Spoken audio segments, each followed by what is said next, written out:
नमस्कार मित्रांनो. आजच्या कथेचे नाव आहे ऋषी पंचमीची कहाणी.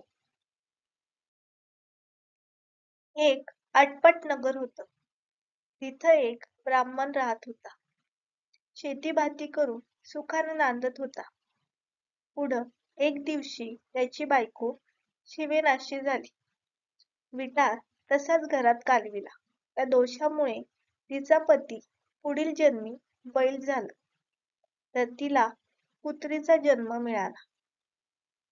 दोघंही आपल्या मुलाच्या घरी होती.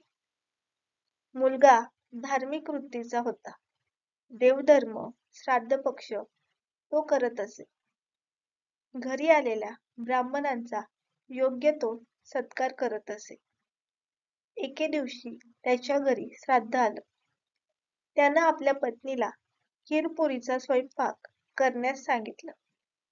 ती मोठी पतिव्रता होती. तिनं सर्व सुग्रास स्वयंपाक केला.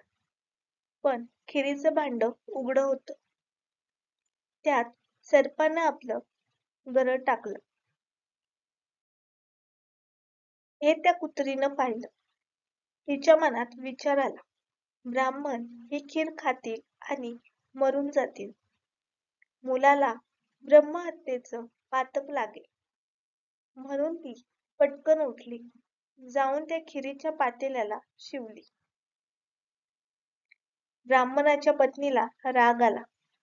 तिनं जळतं कोलीत घेतलं ते कुत्रीच्या कमरेत मारलं. तो स्वयंपाक टाकून दिला व पुन्हा नवीन स्वयंपाक केला. ब्राह्मणांना जेवू घातलं. कुत्रीला काही उष्टमाष्ट देखील घातलं नाही. सारा दिवस तिला उपास पडला. रात्र झाली तेव्हा ती कुत्री आपल्या पतीजवळ म्हणजे बैलाजवळ गेली. घडलेली सर्व हकीकत त्याला सांगितली. दिवसभर उपास आणि माझं सारं अंग दुखत आहे. याला मी काय करू असे रडत विचारू लागली. बैलानं तिला उत्तर दिलं, तू आदल्या जन्मी विटाळशीचा विटाळ घरात कालविलास. त्याचा संपर्क मला झाला. त्या दोषानं मी बैल झालो. आज माझ्या मुलानं मला नांगराला धरलं. तोंड बांधून मला मारले. मी देखील आज उपाशीच आहे. त्याचं श्राद्ध फुकट गेलं. हे भाषण मुलानं ऐकलं. तेव्हा तो बाहेर आला. बैलाला चारा व कुत्रीला अन्न घातलं. दोघांना पाणी प्यायला दिलं. मनातून मात्र फारच दुःखी झाला. दुसऱ्या दिवशी अरण्यात गेला. तिथे ऋषींना साष्टांग नमस्कार घातला. ऋषींनी त्याला तू असा दुःखी कष्टी का आहेस असं विचारलं. मुलानं सांगितलं, माझ्या वडिलांना बैलाचा जन्म आला आहे आणि आईला पुत्रीचा. त्यांना मोक्ष कसा मिळेल? कृपा करून मला उपाय सांगा. तेव्हा ऋषींनी त्याला ऋषी पंचमीचं व्रत करण्यास सांगितलं. हे व्रत कसं करावं? भाद्रपद महिना येतो. चांदण्या पाखातील पंचमी येते. त्या दिवशी ऐन दुपारच्या वेळी नदीवर जावं. आखाड्याची प्रार्थना करावी. त्याच्या काष्टानं दंतधावन करावं. आवळकाठी कुटून तीळ वाटून घेऊन केसांना लावावे. मग आंघोळ करावी. धुतलेली वस्त्रे नेसावी. चांगल्या ठिकाणी जावं.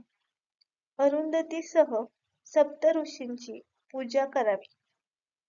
असं 7 वर्ष करावं. शेवटी उद्यापन करावं. या व्रतानं रजस्वला दोष नाहीसा होतो. पापापासून मुक्तता होते. नाना तीर्थांच्या स्नानाचं पुण्य लाभतं. दानाचं पुण्य लागतं. मनी इच्छिलेलं कार्य पूर्ण होतं. मुलानं हे व्रत केलं. त्याचं पुण्य त्याने आपल्या आई वडिलांना दिलं. त्या पुण्यानं रजोदोष नाहीसा झाला. आकाशातून विमान उतरले. बैल होता तो सुंदर पुरुष झाला. पुत्री होती ती सुंदर स्त्री झाली. दोघं विमानात बसून स्वर्गाला गेली. मुलानं ऋषी पंचमीचं व्रत मोठ्या श्रद्धेनं केलं. त्यामुळे त्याचा हेतू पूर्ण झाला.